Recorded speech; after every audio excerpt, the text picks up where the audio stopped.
Assalamu alaikum everyone. Today we are going to take a new chapter from book second, that is regarding polymers. Polymers अगर देखे उतना बड़ा chapter है नहीं, छोटा सा ही चैप्टर है जिसमें बेसिक टर्मिनोलॉजी, पॉलीमर्स कैसे बनते हैं या पॉलीमर्स की क्लासिफिकेशन कैसे होती हैं, पॉलीमर्स जो उनकी रिएक्शंस होती है उनका मैकेनिज्म क्या है, इन चीजों को डिस्कस किया गया है. So from board point of view it is very easy to handle. That means मैं हर किसी को रिकमेंड करूंगा ये चैप्टर तो पढ़ना ही पढ़ना है, क्योंकि इसमें मार्क्स गेन करना बहुत आसान है. एक सीक्वेंस में इसको पढ़िए, जैसे मैं आपको and particularly focus on text book, और जैसे जिस सीक्वेंस में मैं यहाँ पर लूंगा तो उसी सीक्वेंस में आपको ये स्टडी करना है. उसके बाद ये ज्यादा मसला नहीं रहेगा आपके लिए. देखिए पॉलीमर्स क्या होता है. Polymers it is a big molecule which is made up of small units. A big molecule, big या कभी कभी जाइंट बोलते हैं, molecule made up of smaller units.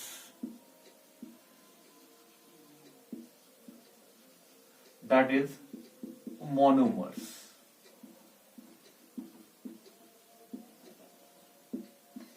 एक बड़ा सा मॉलिक्यूल बनता है जो छोटे छोटे यूनिट्स का बना होता है, जिसको हम पॉलीमर कहते हैं. तो बड़े मॉलिक्यूल को कहते हैं पॉलीमर, और जिससे ये बना होता है दैट इज नोन एज वो उसका मोनोमर होता है. लाइक मैं यहां पर ये एक मॉलिक्यूल है ए, इसको मैं कंबाइन कर रहा हूं दूसरे ए के साथ. ऐसे ही ये बढ़ती जा रही है चेन, तो अब जाके ये एक बड़ा मॉलिक्यूल बन गया. जब ये एक बड़ा मॉलिक्यूल बन गया, इस बड़े मॉलिक्यूल को आप कहेंगे इट इज अ पॉलीमर. हाँ, जिससे ये बना, जिस छोटी चीज से ये बना उसको कहते हैं मोनोमर. मोनोमर. देखिए इसकी एक एग्जांपल देता हूं, रियल एग्जांपल. मेरे पास इथीन है, CH2 double bond CH2 plus CH2 double bond CH2. इनको मैं आपस में जोड़ रहा हूं. ठीक है, मैंने होमोलिसिस किया, इस डबल बॉन्ड को तोड़ा तो फ्री रेडिकल बना. होमोलिसिस किया, दैट मीन इस ये जो डबल बॉन्ड है इसको तोड़ रहा हूं, इस पे डॉट फ्री रेडिकल आएगा, इस पे फ्री रेडिकल आएगा.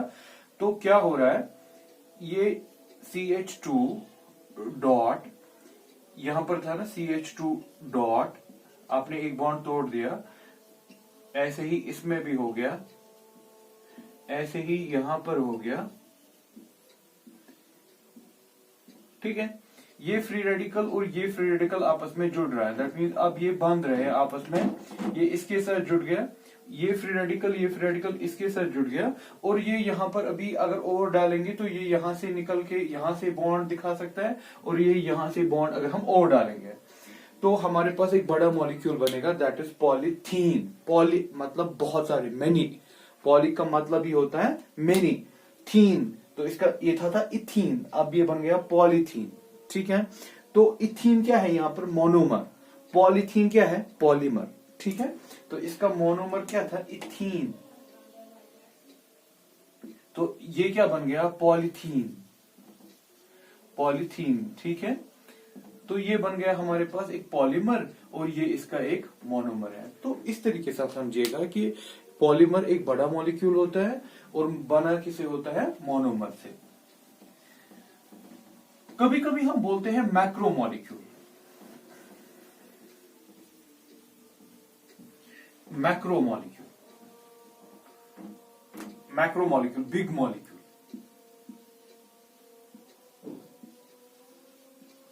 देखिए मैं ऐसे लिखूंगा इसके बारे में, all polymers are macro molecules. Macro मतलब हो गया बड़ा, होते हैं obviously all polymers are macro molecules, that mean जो पॉलीमर होता है वो बड़ा मॉलिक्यूल होता है, ठीक है।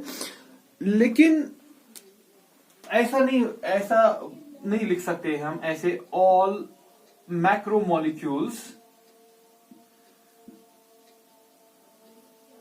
आर नॉट पॉलीमर्स, उल्टा नहीं कर सकते। ऑल्दो पॉलीमर बोलो आप या मैक्रो मॉलिक्यूल बोलो, ये एक ही बात होती है, दैट मीन ब्रॉडर सेंस में अगर देखें तो एक ही बात है। लेकिन हर जगह पे आप ऐसे नहीं कह सकते कि मैक्रो मॉलिक्यूल को पॉलीमर नहीं कह सकते हो हर जगह पे, क्योंकि देखिए क्लोरोफिल है, ठीक है ना, उसमें एक ऑर्गेनिक चेन है, फिर एक मैग्नीशियम में एक रिंग बना है। लेकिन क्लोरोफिल जो है ना वो छोटी छोटी चीजों से नहीं बना है, वो एक कॉम्प्लेक्स मॉलिक्यूल खुद ही है, ठीक है ना। पॉलीमर के लिए जरूरी होता है कि जो छोटे छोटे यूनिट्स का बना हो, ठीक है। तो जो छोटे छोटे यूनिट से एक बड़ा मॉलिक्यूल बने उसको हम पॉलीमर कह सकते हैं, उसको हम मैक्रो मॉलिक्यूल भी कहेंगे। लेकिन हर किसी मैक्रो मॉलिक्यूल को हम पॉलीमर नहीं कह सकते, क्योंकि पॉलीमर के लिए कंडीशन है कि पॉलीमर किससे बनता है, छोटे छोटे यूनिट से। मैक्रो मॉलिक्यूल, क्या पॉलीमर को हम मैक्रो मॉलिक्यूल कह सकते हैं? हाँ कह सकते हैं। क्या हर कोई मैक्रो मॉलिक्यूल पॉलीमर होता है? नहीं। जैसे क्लोरोफिल है, हीमोग्लोबिन है, हीम जो उसका पार्ट है उसको तो उसमें तो ऐसा नहीं है, ठीक है। तो थोड़ा सा फर्क अपने दिमाग में रखिएगा। ऑल्दो बहुत जगह पे आप देखेंगे जहां पर आप पॉलीमर कहेंगे उसी को हम मैक्रो मॉलिक्यूल भी कहेंगे या माइक्रो मॉलिक्यूल को पॉलीमर कहेंगे, लेकिन थोड़ी सी फर्क है। आप कह सकते हो all polymers are macro molecules, but all macro molecules are not polymers. हर कोई मैक्रो मॉलिक्यूल पॉलीमर नहीं होता है, ठीक है ना। पॉलीथीन है, पॉलीथीन जो मैंने अभी बनाया, that is a polymer as well as macro molecule. Chlorophyll, it is a macro molecule but not polymer, ठीक है। लाइक दैट, ये चीज ख्याल में रखिएगा। एक जनरल क्लासिफिकेशन होती है पॉलीमर्स की, टाइप्स ऑफ पॉलीमर जिसको कहते हैं। इसमें मैं टाइप्स ऑफ पॉलीमर जो है,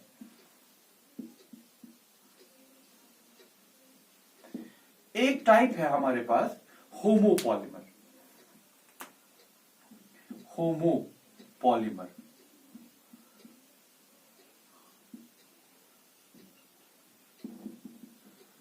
ये होमोपॉलीमर क्या होता है? Consisting of same type of monomers, जिसमें एक ही टाइप के मोनोमर्स हो, है ना। एग्जाम्पल पॉलीथीन,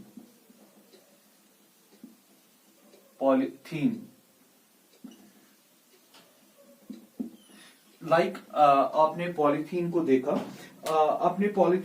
पॉलीथीन में हमने किया था, हमने इथीन मॉलिक्यूल्स को जोड़ दिया तो पॉलीथीन बन गया।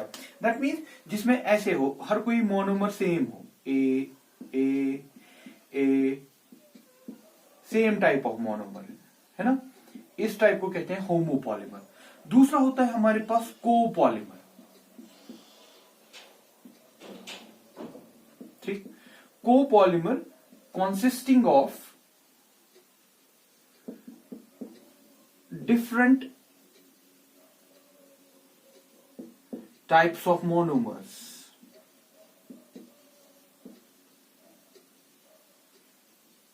like हमारे पास ऐसे है A, फिर कोई दूसरी चीज है B, फिर वो फिर से जुड़ रही है A के साथ, या C भी है, A B ऐसा है, या C भी हो सकता है। It's not like A B only, C you can add C, but this type of polymer is made up of different monomers. This is known as copolymer. अगर सेम टाइप है that is known as homopolymer. फिर copolymers के भी अपने different types हैं, जो आगे जाके कहीं और पे मैं आपको बताऊंगा इस कोपॉलीमर के कितने टाइप्स हैं। फिलहाल के लिए अभी इंट्रोडक्शन पे ही हैं हम। तो आपने पॉलीमर्स के दो टाइप्स देखे, एक होमोपॉलीमर हो गया जो एक ही टाइप का बना है, और कोपॉलीमर जिसमें different types of monomers add हो सकते हैं।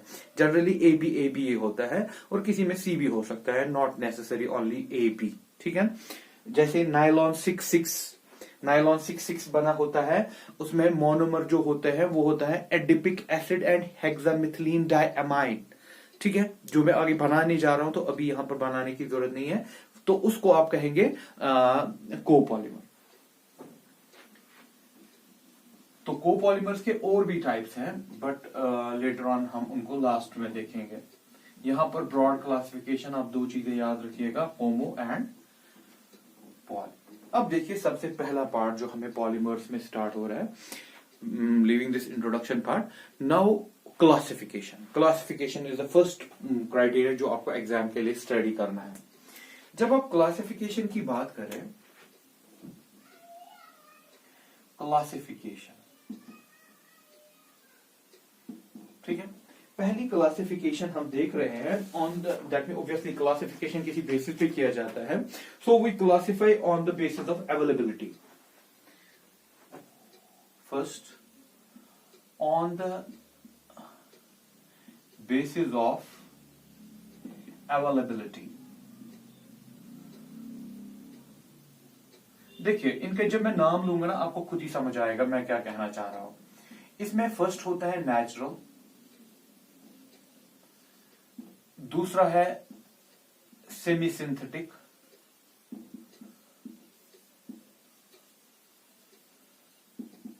और third one is synthetic.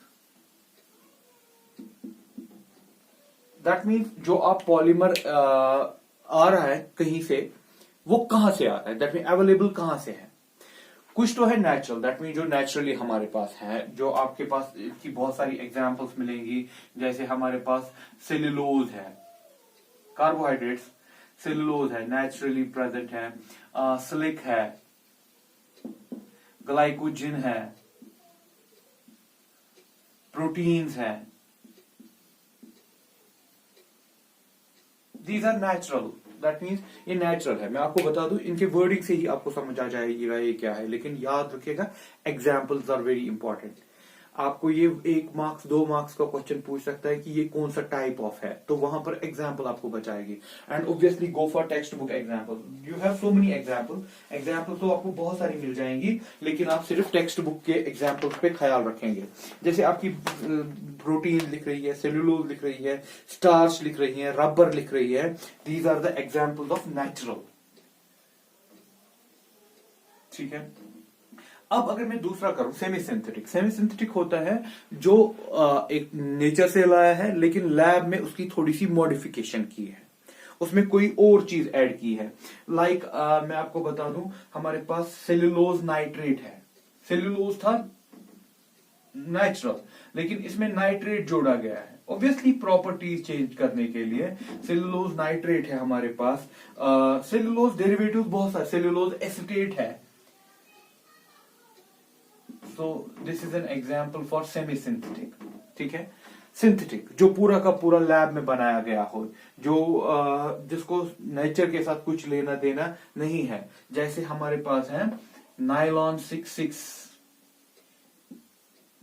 Nylon 66 ये क्या चीज है, आगे जाके हमें पूरा ये देखना है। सिंथेटिक रबर, अगर खाली रबर था वो था नेचुरल, सिंथेटिक रबर, ठीक है।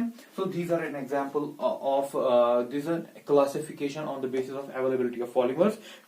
लेकिन सबसे इंपॉर्टेंट चीज एग्जाम्पल्स को याद रखिएगा, बाकी ये वर्ड ही आपको समझाता है कि इसका मतलब क्या है। तो ये होगी पहली classification. Now second classification on the basis of polymer structure,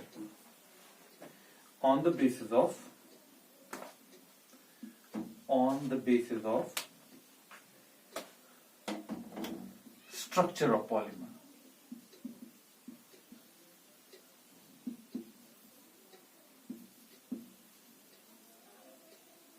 ठीक, इसमें सबसे पहली बात हमारे पास है linear,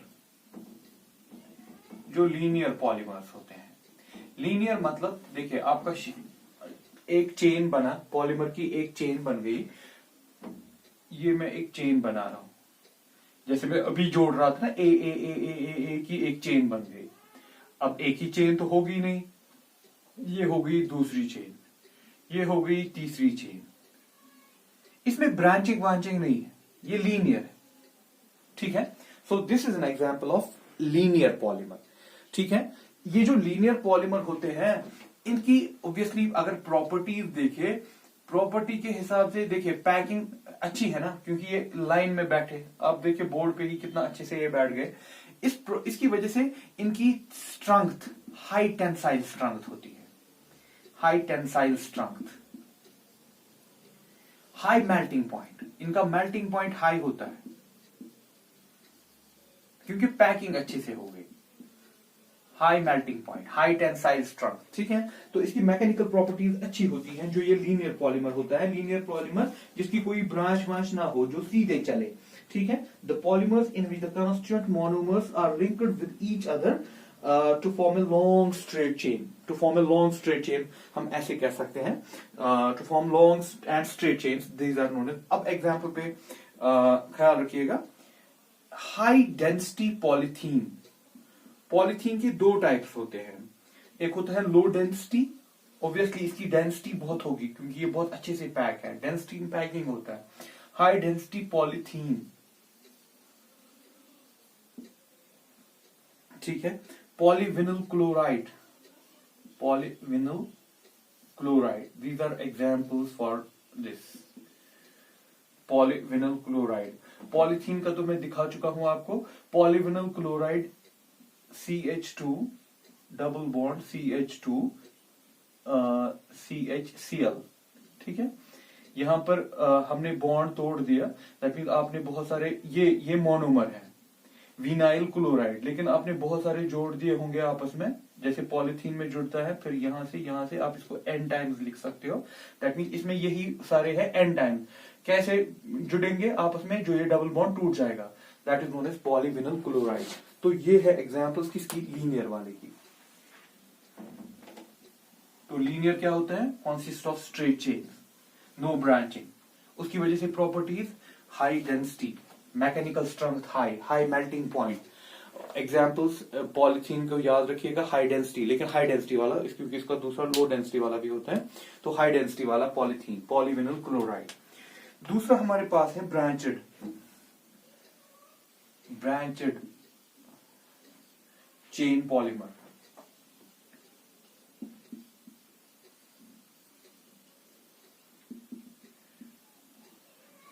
branched chain polymer, obviously इसमें ब्रांचिंग है, लेकिन एक स्ट्रेट चेन होती है,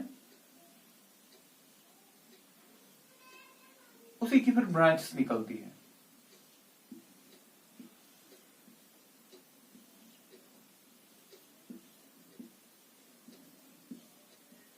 ठीक, एक स्ट्रेट चेन, उसी की फिर ब्रांच निकलती है। Having linear chains with branch, that mean एक ही चेन नहीं है, और भी चेन्स होंगी, लेकिन उनमें फिर उसी की ब्रांच निकलती है। these having linear chains with branch। तो ऑब्वियसली इनकी पैकिंग उतनी अच्छी नहीं होगी, क्योंकि ब्रांच से क्या होता है, स्पेसिंग आ जाती है, और जब स्पेसिंग आ जाती है तो ये टाइटली पैक नहीं होंगे। जब टाइटली पैक नहीं होंगे तो ऑब्वियसली प्रॉपर्टीज इसकी कमजोर होंगी एज कंपेयर टू जो लीनियर होता है। इसको हम इसकी एग्जाम्पल में याद रखेंगे, कौन सा वाला, लो डेंसिटी पॉलीथीन।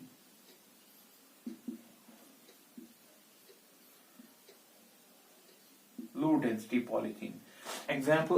प्रॉपर्टीज उल्टा हो गया, प्रॉपर्टीज जो उसकी प्रॉपर्टीज थी, इसकी प्रॉपर्टी, इसकी डेंसिटी कम है, मैकेनिकल स्ट्रेंथ उतनी ज्यादा नहीं है, मेल्टिंग पॉइंट भी कम ही होगा। इसके बाद हमारे, दिस इज सेकंड वन। जो थर्ड है that is cross linked, cross linked.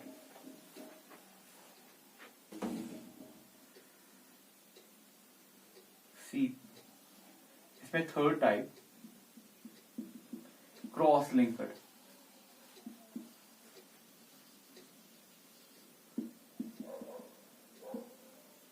Cross linked generally देखें, ये एक चेन थी,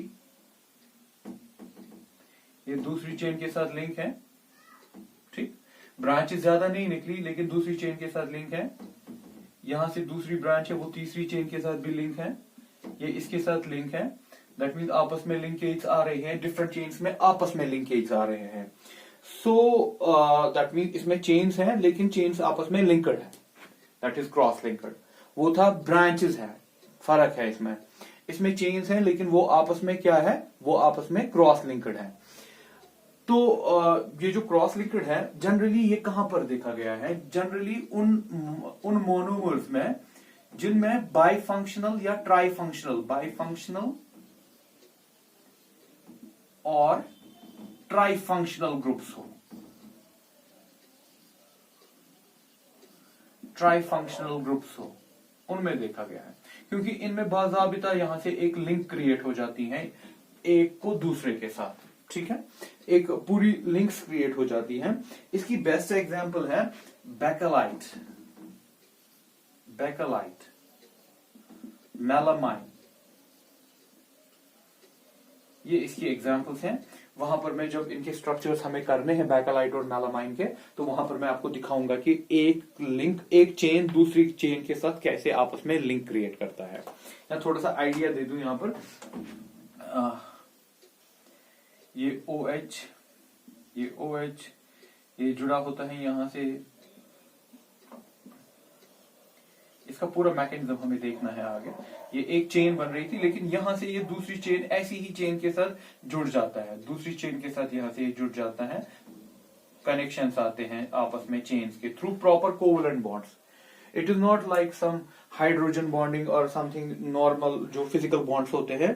यहाँ पर पूरी एक लिंक, एक चेन को दूसरी चेन के साथ जो लिंक आ जाती है ना, वो proper covalent bond. That means एक लाइन और दूसरी लाइन में जो ये कनेक्शन है that is through proper covalent bond. ये जो था ना, ये जो पहला वाला लीनियर मैंने बताया, यहां पर जो एक लीनियर और दूसरी चेन में जो इंटरेक्शन है, वहां पर भी इंटरेक्शन होती है, लेकिन that is some physical interaction.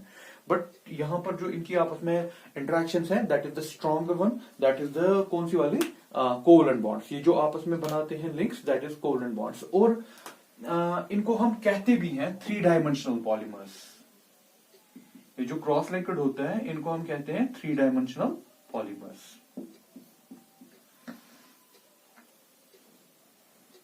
तो ये हो गया हमारा दूसरा classification.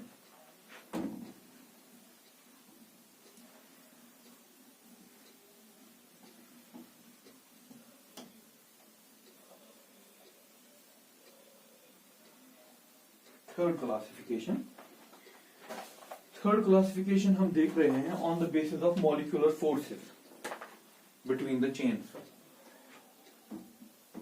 On the basis of molecular forces between the chains.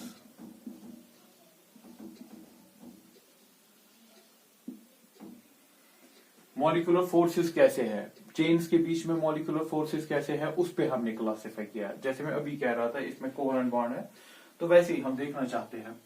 इसमें सबसे पहली बात होती है इलास्टोमर्स।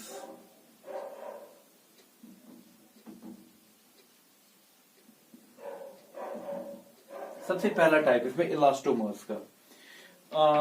ऑब्वियसली जो ये इलास्टोमर्स होते हैं इसमें पॉलीमर चेन्स होती है, लेकिन उनमें आपस में वीक इंटरमॉलिक्यूलर फोर्सेस होते हैं, वीक इंटरमॉलिक्यूलर इंटरेक्शंस होती है। दैट मीन्स ये देखिए, ये एक चेन है, यहां पर लीजिए इसका कोई ग्रुप है, लेट इट बी OH, या कोई और, ये दूसरी चेन है,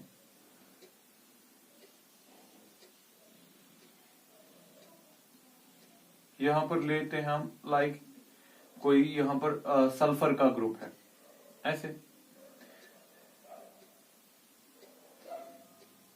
या ऐसे देंगे, सल्फर सल्फर है इसमें। ये जो हमारे पास ये OH है, ऑब्वियसली हम जानते हैं कि OH में डायपोल्स होते हैं, पॉजिटिव है, नेगेटिव है। वैसे ही यहां पर भी सल्फर H है, यहां पर इसका सल्फर पॉजिटिव हो, नेगेटिव होगा, हाइड्रोजन पॉजिटिव होगा। ऑल्दो दिस इज नॉट, यहां पर इसकी इस चेन के साथ इंटरेक्शन आएगी। ये हाइड्रोजन इसके साथ इंटरेक्शन दिखा सकता है, ये ऑक्सीजन इस हाइड्रोजन के साथ इंटरेक्शन दिखा सकता है, but this is not hydrogen bond. Hydrogen bond सिर्फ H और नाइट्रोजन, ऑक्सीजन और फ्लोरीन के बीच में आता है, यहां पर H और S दिखा रहा है। तो ये इसको हम सिंपल कह सकते हैं, this is dipole dipole type of interaction.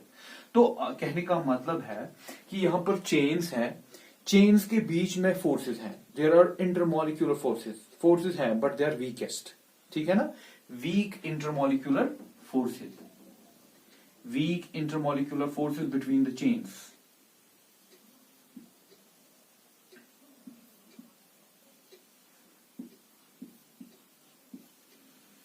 Like dipole-dipole type of interaction, dipole-dipole type of interaction है।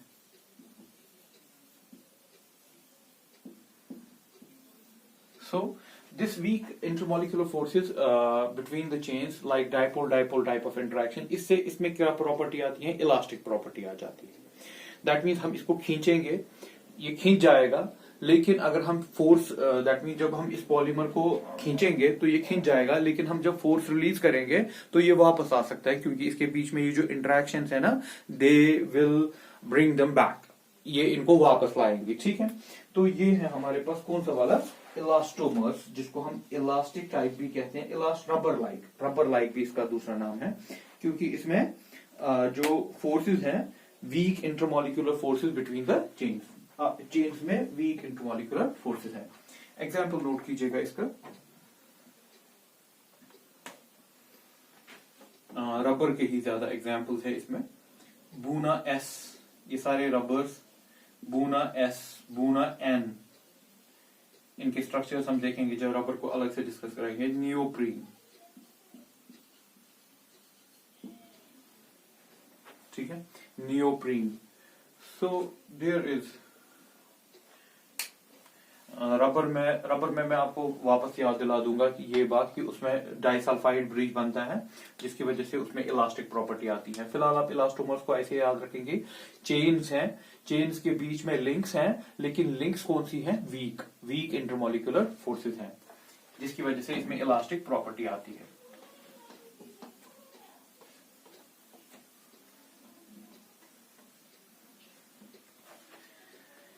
इसका दूसरा टाइप है हमारे पास fibres.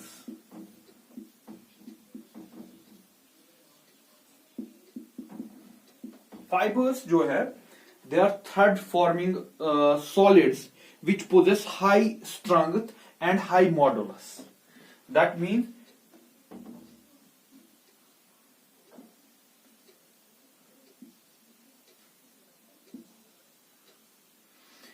As compare to that, इनमें जो बॉन्डिंग है ना, इनमें जो चेन्स में बॉन्डिंग है फाइबर्स में, वो स्ट्रांग है।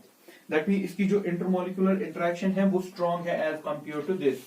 जैसे इसमें डाइपोल था, उसमें स्ट्रांग टाइप हम देखते हैं, hydrogen bonding type of interaction इसमें आ जाती है। दैट मीन इनके बीच में hydrogen bonding type of interaction है। उसमें weak van der Waals forces थे, इसमें हाइड्रोजन बॉन्डिंग, या आप ऐसे कह सकते हो strong dipole type of interaction, strong dipole type of interaction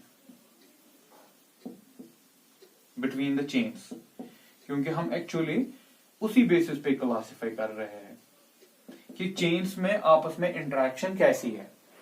तो ये जो फाइबर्स होते हैं, इनमें hydrogen bonding type of interaction है, या आप कह सकते हो strong dipole type of interaction chains के बीच में है। उससे क्या होगा, इसकी स्ट्रेंथ बढ़ जाएगी, हाई टेंसाइल स्ट्रेंथ, मजबूत होगा, high modulus, high melting point,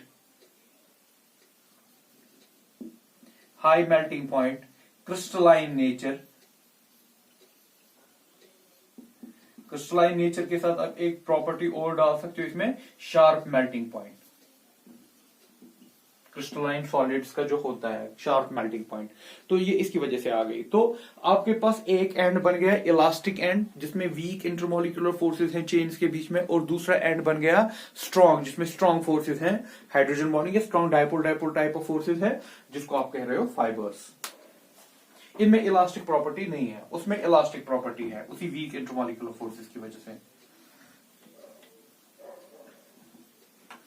इसकी एग्जांपल्स आप देख लीजिएगा। इसकी एग्जांपल्स आपके पास हैं नायलॉन 66 पॉलीएस्टर, ठीक है, उनके हम बनाएंगे आगे स्ट्रक्चर्स। आपकी जो टेक्स्ट बुक है उनके जो examples are so many, but focus on text book, क्योंकि आपको क्वेश्चन वहीं से होगा। तो ये हो गया सेकेंड टाइप। इसमें third type thermoplastic. Third type is the thermoplastic polymer. Thermoplastic.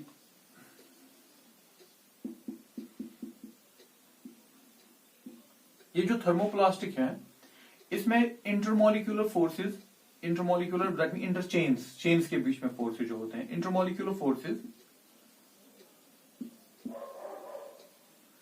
Are of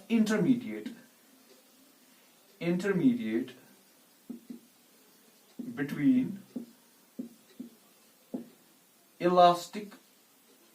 elastomers and fibers. तो इसका जो फोर्स होता है ना वो इंटरमीडिएट टाइप होता है, दैट मीन जो इलास्टिक का आपने देखा कमजोर है और इसका देखा स्ट्रांग है, तो इसका जो इसका दरमियान का है, that mean in between these two category. तो इसकी वजह से इसकी प्रॉपर्टीज क्या है ये याद रखिएगा। There are no cross links, इसमें क्रॉस लिंक्स नहीं है, दैट मीन आपस में चेन्स में क्रॉस लिंक्स नहीं होती है।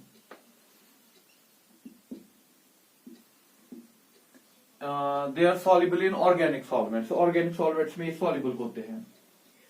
They are soluble in organic solvents, they are soluble in organic solvents,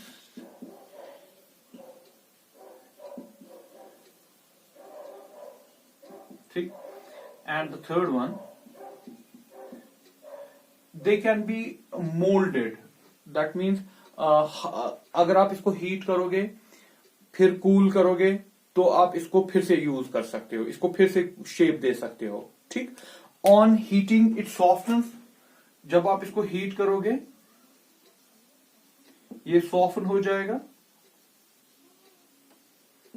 and on cooling hardening, फिर इसकी हार्डनिंग हो जाएगी। दैट मीन्स इसका जो आप फॉर एग्जांपल अगर ये एक शेप का होगा आप इसकी फिर शेप चेंज कर सकते हो, रिमोल्ड कर सकते हो, ठीक ना। That is properties of this thermoplastics. इसकी एग्जाम्पल है हमारे पास पॉलीथीन,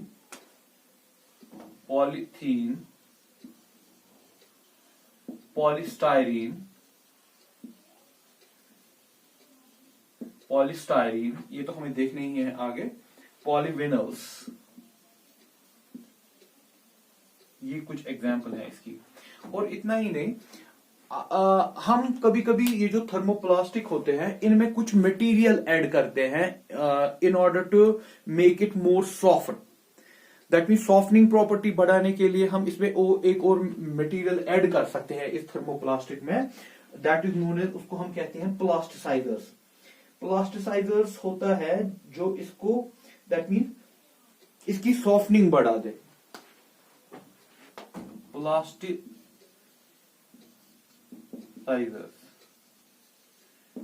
ठीक है। Plasticizers added to thermoplastic material, अगर किसी की सॉफ्टनिंग प्रॉपर्टी उतनी अच्छी नहीं आ रही है, दैट मीन सॉफ्ट नहीं हो रहा है, क्योंकि सॉफ्ट होना जरूरी है in order to change its shape, added to thermoplastic material to increase its softness.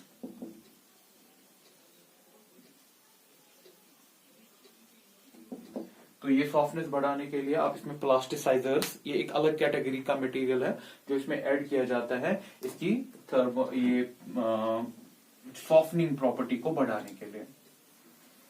और इसमें लास्ट वाला पॉइंट जो हमारे पास है दैट इज रिगार्डिंग थर्मोस्टैटिंग। इसमें क्रॉस लिंकिंग होती है, ये क्रॉस लिंक्ड फ्लूइड टाइप होता है, इट्स अ क्रॉस लिंक्ड और हेवीली ब्रांचड। ऑब्वियसली उसकी वजह से क्या होगा, its shape cannot be reused, इसको हम फिर से रीयूज नहीं कर सकते, इट कैनॉट बी रीयूज्ड। इसको वैसे नहीं कर सकते हो, पहले आपने हीट किया, फिर ये सॉफ्ट हो गया, फिर कूल किया, फिर इसको दूसरी शेप, ये टूट जाएगा। It can not be, that mean जब आप इसको हीट फीट करोगे ये डिकम्पोज हो जाएगा, ये फिर से आप इसको यूज नहीं कर सकते। इसकी एग्जाम्पल बैकेलाइट या यूरिया फॉर्मल्डिहाइड, रेजिन्स, इन चीजों को हमें देखना है लास्ट में स्ट्रक्चर, तो इस वक्त ज्यादा इसके बारे में नहीं कहेंगे, सिर्फ आप एग्जाम्पल्स पे ख्याल रखेंगे। तो ये हो गया, ये एग्जाम के लिए अच्छी क्लासिफिकेशन मानी जाती है, ये थर्मोसेटिंग, थर्मोप्लास्टिक, तो इस वाली चीज को आप एग्जाम के लिए जरूर याद कीजिएगा। That means on the basis of molecular forces we have 4 types of polymers. One is elastomers, जिनमें interaction between the molecule change होता है, तो वो वीक है। दूसरा होता है फाइबर, जिसमें स्ट्रॉन्ग इंटरेक्शन मानी जाती है। तीसरा होता है थर्मोप्लास्टिक, जिसमें इंटरेक्शन इंटरमीडिएट होती है उन दोनों को, और उसको रीयूज किया जा सकता है, क्योंकि वो जब उसको हीट करते हैं वो सॉफ्ट हो जाता है, फिर कूलिंग पे वो फिर से हार्ड हो जाता है, आप उसकी शेप वेप चेंज कर सकते हो, रिमोल्ड कर सकते हो। Last one is the thermosetting, इसमें हेवीली ब्रांचिंग है, क्रॉस लिंक्स हैं, जिसकी वजह से अगर आपने इसको एक बार तोड़ दिया फिर आप इसको रीयूज नहीं कर सकते हो। एग्जाम्पल्स याद कीजिएगा। नेक्स्ट ये हो गया हमारा classification. Next we will go towards the reaction size.